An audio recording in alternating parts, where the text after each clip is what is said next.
Une nouvelle question. Que pensez-vous de l'éventualité du retour à une monarchie en France? Je vais répondre à cette question de façon honnête, comme tout d'ailleurs, je réponds toujours de façon honnête, en essayant d'aller un petit peu au fond des choses, comme toujours d'ailleurs. Euh, comment dire? Je sais qu'il y a un certain nombre de Français qui, de tradition monarchiste, parce que la tradition monarchiste n'est pas morte en France. Je rappelle d'ailleurs qu'en 1871, après le désastre de Sedan, il y a eu un flottement en France, et que normalement la majorité des Français étaient monarchistes, et que c'eût été assez volontiers qu'un roi aurait pu monter sur le trône. Sauf que le roi en question, l'héritier du trône, c'était Henri, comte de Chambord, qui devait monter sur le trône sous le nom d'Henri V. C'était le fils du duc de Berry et le petit-fils de Charles X. Sauf qu'il n'a pas voulu le drapeau français bleu, blanc, rouge. Il voulait en revenir au drapeau blanc ou bleu avec les fleurs de lys. Et au-delà de cette querelle de drapeau, c'était une querelle beaucoup plus importante qui était la querelle de l'essence de la souveraineté. Je renvoie à ma conférence sur l'histoire de France. Henri, comte de Chambord, voulait en revenir à la société d'Ancien Régime avec un roi de droit divin ayant une monarchie absolue. Or, ça n'était plus possible. Ça n'était plus possible. Les esprits avaient trop évolué depuis lors. Et donc, les Français n'auraient pu se contenter que d'une monarchie un peu à l'anglaise aujourd'hui, c'est-à-dire une monarchie constitutionnelle, une monarchie représentative qui eût accepté le drapeau bleu, blanc, rouge, qui est celui de la souveraineté du peuple, la souveraineté nationale. Je renvoie à ma conférence sur l'histoire de France. Bref, ça ne s'est pas fait. Ça ne s'est pas fait. Et puis ensuite, il s'est trouvé qu'il y a eu la conjonction de personnalités. D'abord d'une crise, la crise du 16 mai avec le maréchal de MacMahon, mais enfin, je vous renvoie à l'histoire de France. Puis l'arrivée d'un président de la République malin, qui s'appelait intelligent, Jules Grévy, qui était vosgien d'origine, et Jules Grévy a inauguré ce qu'on a appelé ces présidences un petit peu bonasses de la Troisième République, le président qui inaugurait les chrysanthèmes. Il a rassemblé progressivement la France sur les idéaux républicains. Jules Grévy a bénéficié de deux atouts considérables à cette époque d'ailleurs. Le premier atout, c'est l'atout du Vatican, du Saint-Siège, puisque le pape Léon XIII a publié une encyclique qui est restée célèbre, Rerum Novarum, qui mettait, c'est-à-dire des choses nouvelles, qui a fait un aggiornamento de la doctrine de l'Église à la fin du XIXe siècle, et qui notamment, Léon XIII a poussé l'Église catholique, qui était très très prépondérante en France en 1878, 79, 80. Léon XIII a poussé les catholiques français à adopter, à se rallier au régime républicain. Ça a été très très très important dans l'histoire de France. Et puis la deuxième chose qui a favorisé aussi l'implantation du régime républicain, ça a été l'embellie économique, ce qu'on a appelé en fait la Belle Époque, qui commence à peu près vers cette époque-là, vers 1880, et qui va culminer jusqu'en 1914. C'est l'époque où la France redevient une des principales puissances mondiales, une puissance très importante, qui reçoit en grande pompe le tsar Nicolas II et la tsarine Alexandra Fedorovna en 1894, avec Félix Faure, c'est l'alliance franco-russe. En 1905, c'est l'entente cordiale du temps de Théophile Delcassé avec le Royaume-Uni. Donc la France redevient à cette époque une puissance dominante dans le jeu planétaire. L'économie se porte très bien. Paris se couvre d'immeubles haussmanniens magnifiques, beaucoup plus beaux que les immeubles haussmanniens des années 1860. L'économie se développe bien. Dans la foulée des frères Pereire, qui ont été dans ce qu'on a appelé la partie libérale du Second Empire, se développe le capitalisme à la française, les grandes banques et les grandes industries, et donc progressivement la France se développe très vite. Donc Jules Grévy et ses successeurs bénéficient à la fois du ralliement de l'Église et de la bonne conjoncture économique pour faire en sorte que le sentiment monarchique en France perde du poids. Il a d'autant plus perdu du poids qu'il y avait en France, il y a d'ailleurs toujours un conflit entre les monarchistes, puisqu'il y a deux écoles. Il y a ce qu'on appelle les Blancs d'Eux et les Blancs d'Espagne. Les spécialistes comprendront ce que je veux dire.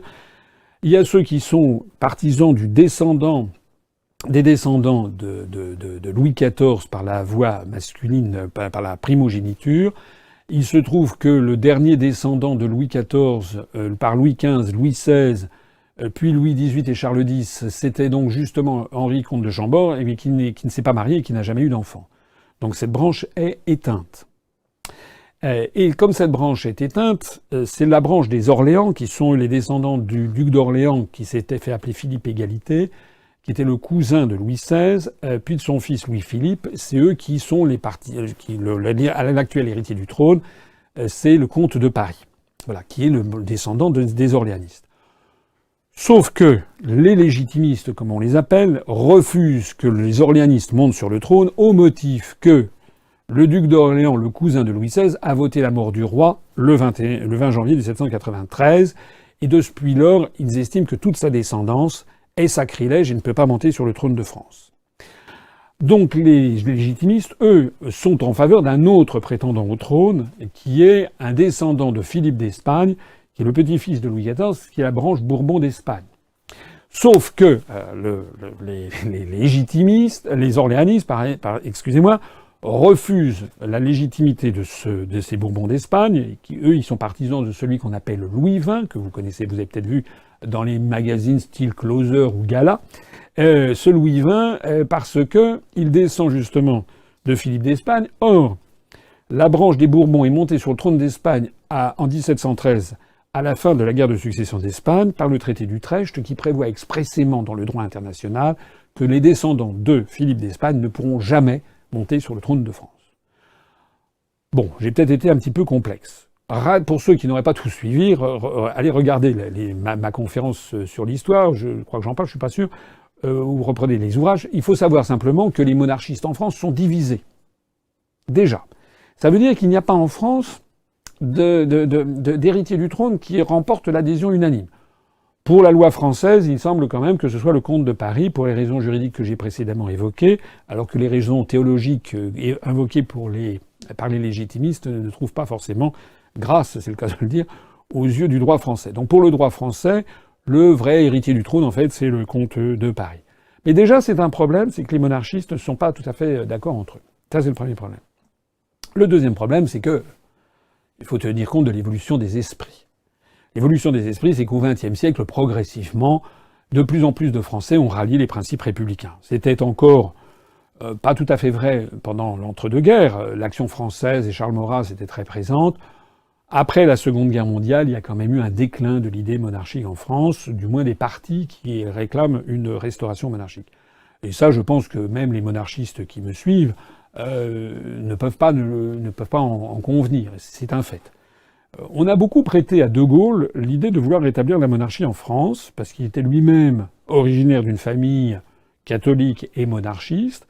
Et il y a un passage très intéressant dans le C'était De Gaulle de Perfit, où Alain Perfit demande au fondateur de la Ve République, lui dit « Il paraît que vous avez voulu rétablir la monarchie en France. » Voilà. Et De Gaulle dit, très exact, enfin je me rappelle le passage, où il dit « Non, pas du tout, c'est terminé maintenant, ça ne peut plus avoir lieu, c'est plus possible, les Français ne sont plus d'accord avec ça. » Et on voit qu'il a un remords, puisque il dit ensuite, il se rappelle ce qui s'est passé dans la Seconde Guerre mondiale, et il dit « Je ne dis pas que les choses auraient peut-être pu être différentes si en 1940, quand il avait lancé son appel du 18 juin, si le prétendant au trône, à l'époque, la famille, les héritières du trône de France, la famille d'Orléans, était bannie de la République française, ils n'avaient pas le droit de vivre en France.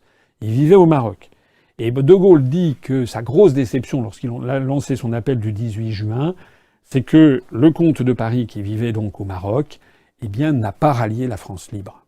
Voilà. Il dit même cette petite chose triste, où il a été à Vichy, convoqué par Laval, qui lui avait proposé d'être ministre du ravitaillement. Et De Gaulle dit à Perfit, encore heureux qu'il n'ait pas accepté, il est reparti ensuite au Maroc. Donc, pour De Gaulle, on voit que c'était une occasion ratée qui avait pu. Peut-être que si le comte de Paris, en 1940, avait rallié De Gaulle, certainement qu'à l'époque, en 1940, ça aurait renforcé la légitimité de Gaulle pour faire la France libre. Ça n'a pas été le cas, et De Gaulle, donc, dans les années 70, disait à Alain Perfit, maintenant c'est terminé. Alors, où est-ce qu'on en est aujourd'hui ? On en est aujourd'hui que la France est un pays qui, d'une certaine façon, est resté très monarchique dans son esprit. Parce que c'est une vérité historique que ce sont 15 siècles ou 13 siècles de rois qui ont fait la France, tout particulièrement en tout cas depuis l'accession de Hugues Capet au trône de France en 987 à Noyon. Et donc de 987 jusqu'en 1848, c'est les Capétiens, avec les différentes branches, les Valois, les Bourbons, les Orléans. Ce sont les Capétiens qui ont fait le royaume de France, qui est à peu près tel que nous le connaissons, jusqu'à la Révolution française. Et la France résulte d'une volonté d'un État centralisé, de plus en plus centralisé, parce qu'en fait, l'État n'était pas tellement centralisé sous la monarchie, mais la volonté d'un État qui se constitue progressivement autour d'un monarque. C'est important. Le peuple français est une création politique. Il a été créé avec la Constitution de la France. C'est pas du tout la même situation qu'on trouve, par exemple, en Allemagne ou en Italie, où l'unification a eu lieu après coup. Nous, la France dépend de la Constitution de l'État. Et donc on est resté dans une tradition française qui fait du chef de l'État le centre vraiment nodal de la vie politique, économique, sociale, morale, diplomatique, militaire du pays. C'est comme ça.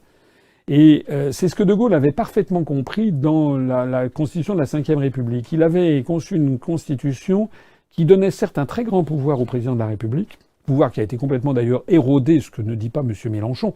Quand il propose une 6e République, il oublie tout simplement que le président de la République française aujourd'hui, ça n'est plus que l'ombre de ce que ce fut, puisque tous les pouvoirs quasiment lui ont été retirés pour être filés à la Commission européenne, par les traités européens, à la Banque centrale européenne à Francfort ou à l'OTAN. Mais De Gaulle avait voulu à l'époque une constitution qui donnait un fort pouvoir au président de la République, un pouvoir d'essence un petit peu monarchique, sauf que c'était une monarchie non héréditaire, mais élective. Et sauf que De Gaulle avait conçu ça, il l'a prouvé en 1969 en démissionnant, autant que le président de la République gardait la confiance des Français. En fait, De Gaulle avait compris l'essence de l'histoire de France. L'essence de l'histoire de France, c'est que les Français veulent avoir un chef d'État puissant, une espèce de père de la nation, mais ils veulent aussi que si ce chef d'État est défaillant, ils puissent lui couper la tête de façon réelle en 1793, métaphorique en 1969, lorsque par le référendum de 69, les Français ont coupé la tête de Gaulle. De Gaulle avait compris cette tension constitutive qu'il y a dans l'histoire de France. Alors voilà ce que je pense de l'idée monarchique. Je trouve dommage aujourd'hui que les prétendants au trône, le prétendant au trône, de temps en temps, je vais aller regarder ce que disait le comte de Paris. J'ai constaté qu'en fait, il était pour l'Europe. Bon, j'ai trouvé ça dommage, j'ai trouvé ça triste. Je pense que la voix du comte de Paris pourrait, à l'égal de beaucoup d'autres voix, intervenir dans le débat pour justement justifier que, comme aurait dit De Gaulle dans son discours d'Alger, 20 siècles d'histoire sont là pour attester qu'on a toujours raison d'avoir foi en la France. Moi, j'avoue ma déception de constater que les héritiers du trône, que ce soit Louis XX d'un côté, le comte de Paris de l'autre, enfin Louis XX entre guillemets, eh bien, se déclarent l'un et l'autre en faveur de la construction européenne. J'en permets d'ailleurs à ce propos, et je terminerai là-dessus, pour signaler que, parce qu'il y a des gens je vois des monarchistes parfois, des royalistes qui interviennent sur notre page ou qui m'écrivent en disant qu'ils sont tout à fait d'accord avec beaucoup de mes analyses, ce dont je les remercie, mais ils disent, voilà, en fait, tout ça c'est dû à la République, il faudrait en revenir à la monarchie. Je ne comprends pas très bien leur raisonnement, parce que dans l'Union européenne, il y a pas mal de pays qui sont dirigés par un roi. De mémoire, je crois qu'il y en a au moins 7 ou 8, je ne sais plus. Vous avez le Royaume-Uni, qui est encore dans l'Union européenne pour l'instant. Vous avez le Grand-Duché de Luxembourg. Vous avez le roi des Belges. C'est la seule monarchie de nature Louis-Philipparde, c'est-à-dire qui reconnaît la souveraineté nationale. Il n'y a pas de roi de Belgique, mais un roi des Belges. Parce qu'en Belgique, c'est le peuple belge qui a la souveraineté nationale. Tous les autres sont des souverains de droit divin. Vous avez le roi des Pays-Bas, Willem-Alexander. Vous avez la reine de Danemark, Margrethe. Vous avez le roi de Suède, Carl Gustave XII. Et puis, voilà, je crois que j'ai dû faire le tour. J'ai peut-être oublié... voilà. Non, la Norvège n'est pas dans l'Union européenne. Ce que je vois... Ah, puis le roi d'Espagne, bien sûr, j'avais oublié. Voilà, le roi d'Espagne. Ce que je vois, moi, c'est que le fait que l'Espagne, la Belgique, les Pays-Bas aient été des monarchies n'a pas du tout empêché ces pays de suivre la même évolution que la France, c'est-à-dire de se faire voler tous les pouvoirs par Bruxelles, Francfort et Washington. En d'autres termes, la constitution républicaine ou royaliste des pays n'a pas changé. Ce qui compte en fait, c'est qu'à la tête de l'État, il y ait quelqu'un qui fasse prévaloir le principe de souveraineté et d'indépendance nationale.